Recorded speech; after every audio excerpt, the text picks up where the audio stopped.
The whole entanglement thing was pretty weird. Yeah, that could have been. I think it's a gunny sack of stuff that just got. Yeah, well, got to a point. And, I guess. I mean, I've interviewed August Alsina before, but I don't know Will or Jada. I mean, right. I bet that I bet Jaden, their son, but I guess the weird thing to me is about that whole situation is every marriage, every relationship is completely different. Yeah, yeah. You know what I'm saying? Everyone who thinks that every marriage is traditional, and this is the way it is, and, until death do us part, right. And, blah, blah, blah, is living in a dream world. I mean, especially once you get into levels of wealth and everything else like that. I fully understand that every relationship is unique and functions in its own way. My relationships are unique. I'm never going to judge how anyone else functions in their relationship. Mm. But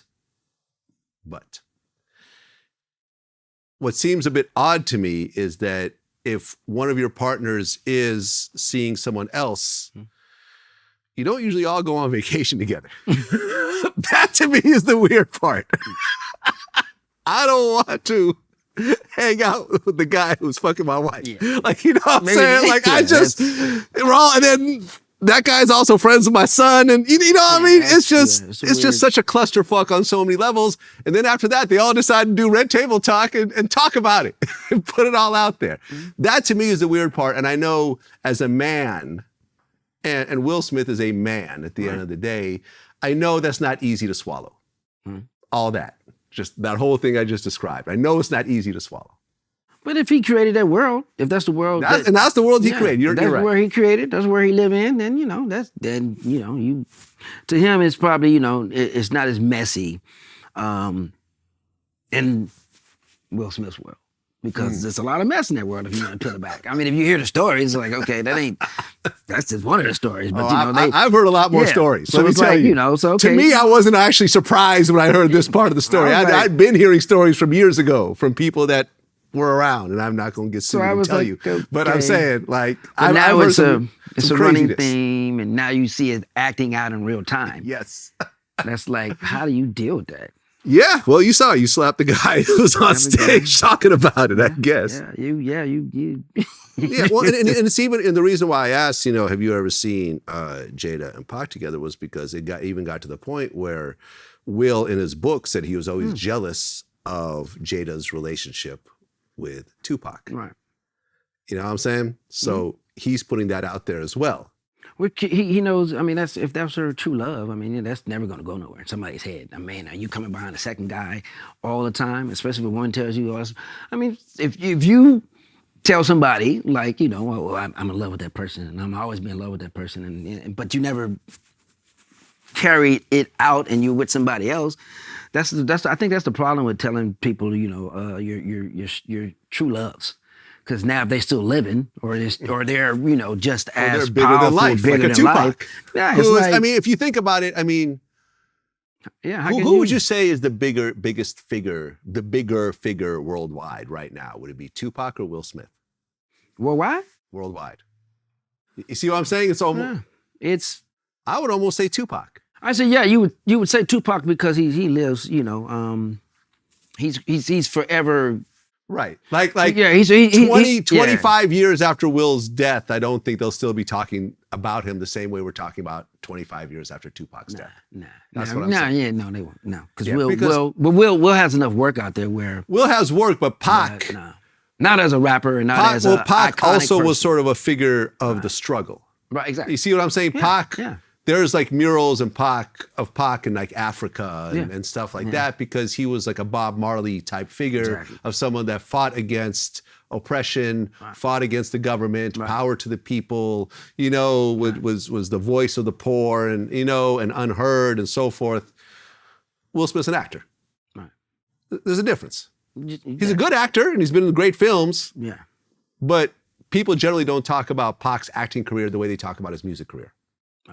And even though he's in Juice was a great movie, Poetic Justice was a great movie, but when people talk about Pac, they talk about All Eyes on Me. They talk about Dear Mama. Yeah. They talk about Hit 'Em Up.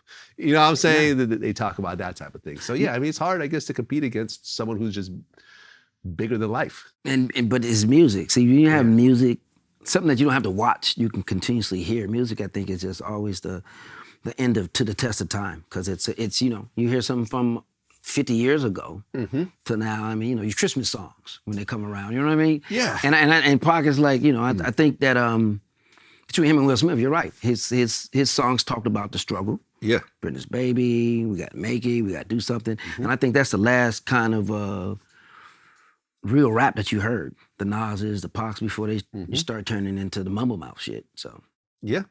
Yeah. Well, Joe Torry, man, glad we finally got to do the interview. Yeah. I've been a long time fan, man. You got classics under your belt. What do you got coming up next? Man, Miles Davis story I'm working on. Miles Davis. So you're going to play Miles Davis? Yeah.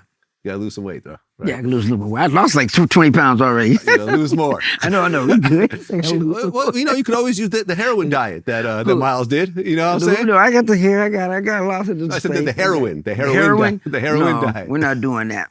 The heroin diet. We're showing him in one of his best times.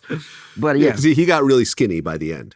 Yeah, he did. Yeah, but we're showing him that time was one of his best times. So I'm trying to show him in a good light, because everybody show movies on Miles Davis. Some of it is right. What was the name of the actor that did the Miles Davis movie? Don Cheadle. Don Cheadle.